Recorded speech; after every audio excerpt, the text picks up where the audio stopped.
Sportga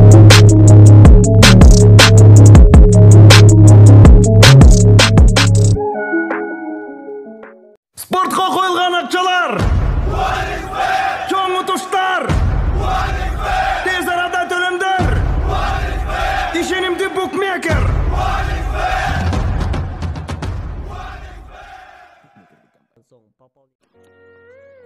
Эстрада ырчысы Нурлан Насип кече белгилүү бир телеканалдардын биринде таңкы көрсөтүүгө барып, чыгармачылыгы өзү жана үй бүлөсү алар тууралуу айтылып жаткан эмеш-кептерге чекит койду.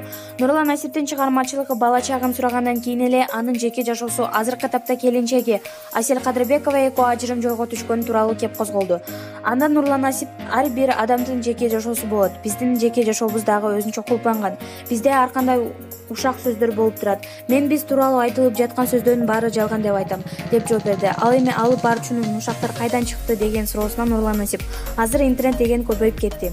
Азыр YouTube'да деле ар кандай адамдар бар. Бизге түшүнбөгөн сөздөрдү жазып коюп хайп кылып атышат рейтинг үчүн. Мен аларга теңелген да, жооп берген да жокмун. Аларга жооп бергим да келбейт. Анткени андай сөздөр боло берет. Биз чыгармачыл эл адамдары болгондуктан бизди чогуу жүргөнүбүздү баары эле билишет. Биз андайбыз, биз мындайбыз деп жооп бергим да келбейт. Бул жөн гана ушак сөздөр, деди. Эскерте кетсек, ырчылар Нурлан Насип менен жубайы Асель Кадырбекова ажырым жолго түштүбү деп 2 айдан бери талкуу болуп жаткан эле. Бул туурасында экөө тең ажыраштык же чогуубуз деп айтышкан эмес.